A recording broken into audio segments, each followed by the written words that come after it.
नहमदुहु व नुसल्ली अला रसूलिहिल करीम अम्मा बाद। आदरणीय शिक्षकगण, सम्मानित न्यायाधीशगण एवं प्रिय श्रोतागण, अल्लाह का पसंदीदा धर्म इस्लाम शांति एवं सुरक्षा का धर्म है और ये दुनिया में रहने वाले सभी लोगों को उनके सम्मान, जीवन तथा गरिमा की सुरक्षा का आश्वासन एवं प्रत्याभूति देता है, चाहे उनका धर्म, रंग और नस्ल कुछ भी हो। दुनिया के सभी धर्मों में इस्लाम ही एकमात्र ऐसा धर्म है जो हर धर्म के अनुयायियों को हर मामले में सहिष्णुता एवं दयालुता का पाठ सिखाता है।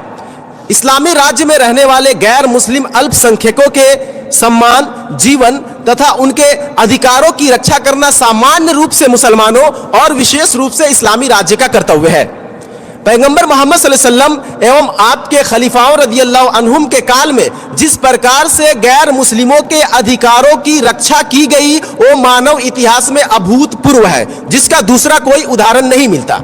मित्रों, जैसा कि आप सभी इस बात से अवगत हैं कि आज के वार्षिक प्रतियोगिता प्रोग्राम में हमारा विषय है इस्लाम में गैर मुस्लिमों के अधिकार। तो आइए हम इस्लाम के दो मुख्य स्रोत कुरान एवं हदीस के माध्यम से इस विषय पर प्रकाश डालने का प्रयास करते हैं।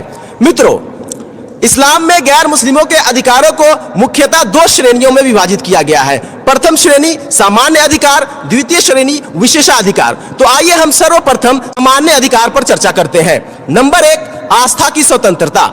गैर मुस्लिमों को अपने अनुष्ठान और बिना किसी दबाव के अपने धर्म का पालन करने का अधिकार है, जैसा कि सर्वशक्तिमान अल्लाह ने कुरान में कहा ला इकराह फिद्दीन, के धर्म में कोई जबरदस्ती नहीं। और दूसरी जगह कहा वलौ शाअ रब्बुका लआमन मन फिल अर्दि कुल्लुहुम जमीआ, यदि तुम्हारा प्रभु, यदि तुम्हारा ईश्वर, यदि तुम्हारा अल्लाह चाहता तो इस धरती पर, इस पृथ्वी पर सब के सब लोग मुसलमान हो जाते। नंबर 2, मधुर व्यवहार। इस्लाम ने मुसलमानों को गैर मुस्लिमों के साथ अच्छे व्यवहार करने की शिक्षा दी है और इस अच्छे व्यवहार में गैर मुस्लिमों के प्रति दयालु होना, उनके साथ सहानुभूति रखना, उनमें जो असहाय है उनकी सहायता करना, उनमें जो भूखे हैं उनको खाना खिलाना और उनके अधिकारों एवं परिवारों की रक्षा करना शामिल है। जैसा कि सर्वशक्तिमान ईश्वर ने, अल्लाह ने कुरान में कहा ला यनहाकुमुल्लाहु अनिल लदीन लम युकातिलूकुम फिद्दीन व लम युखरिजूकुम मिन दियारिकुम अन तबर्रूहुम व तुक़सितू इलैहिम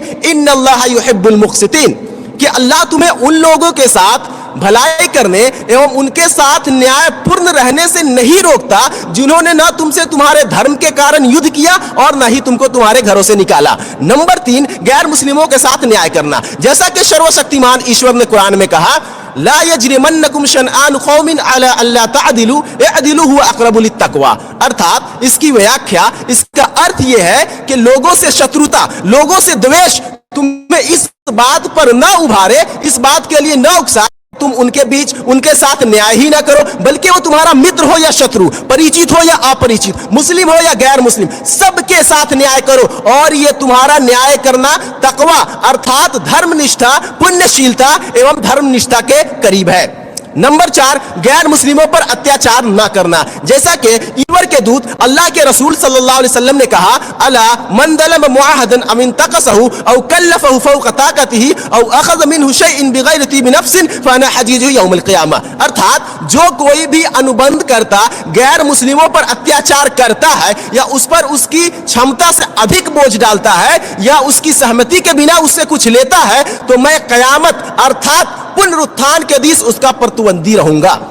मित्रों, 5वां अधिकार गैर मुस्लिम पड़ोसियों के साथ अच्छा व्यवहार करना। जैसा कि मदीना में और उसके आसपास हमारे पैगंबर रसूलुल्लाह सल्लल्लाहु अलैहि वसल्लम के पड़ोस में विभिन्न धर्मों के लोग निवास करते थे। उनमें यहूदी, ईसाई एवं बहुदेववादी थे जो मूर्तियों की पूजा करते थे। किंतु इसके बावजूद आप सल्लल्लाहु अलैहि वसल्लम ने कभी भी धर्म परिवर्तन करके इस्लाम स्वीकार करने के लिए उन पर दबाव नहीं डाला, बल्कि आपने केवल हिकमत अर्थात बुद्धिमत्ता एवं अच्छे उपदेश के साथ उन्हें इस्लाम की ओर आमंत्रित किया। आपने उनके पवित्रताओं तथा उनके धन पर आक्रमण नहीं किया, उन्हें पूजा की स्वतंत्रता दी और अन्याय पूर्वक किसी का भी खून नहीं बहाया। मित्रों, अभी तक हम इस्लाम में गैर मुस्लिमों के सामान्य अधिकारों पर चर्चा कर रहे थे। अब आइए हम विशेषाधिकार पर चर्चा करते हैं। नंबर 1, गैर मुस्लिम अनुबंध करता गैर मुस्लिमों को अपने धार्मिक कानून का पालन करने का अधिकार। गैर मुस्लिमों की व्यक्तिगत स्थितियां जैसे विवाह, तलाक एवं विरासत के संबंध में उनकी अपनी अदालतें हैं, उनके अपने धार्मिक मान्यताएं हैं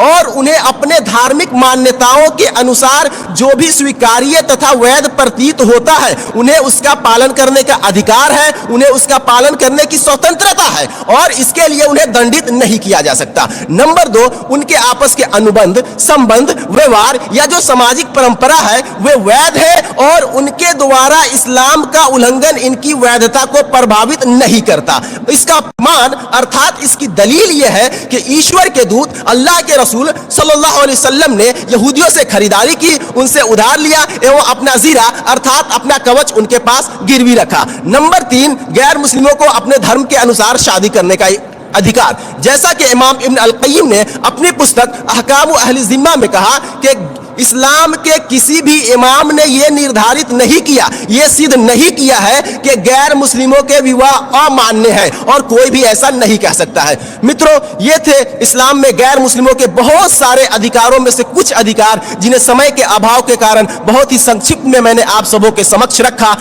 इस विषय का विस्तार पूर्वक अध्ययन करने हेतु आप अरबी भाषा में शेख सालेह बिन हुसैन अल आयद की पुस्तक हुकूक गैर मुस्लिमीन फी बिलादिल इस्लाम एवं उर्दू भाषा में इस्लामी मुआशरे में गैर मुस्लिमों के हुकूक व फराइज, अकलियतों के हुकूक एवं गैर मुस्लिमों से ताल्लुकात और उनके हुकूक जैसी पुस्तकों का अध्ययन कर सकते हैं। अंत में मैं अल्लाह से प्रार्थना करता हूँ कि अल्लाह हमें गैर मुस्लिमों के अधिकारों की रक्षा करने वाला बनाए एवं उनके साथ साथ जिनके भी अधिकार हमारे ऊपर है उन सब के अधिकारों के रक्षा के लिए हमें प्रतिबद्ध करे। वस्सलामु अलैकुम।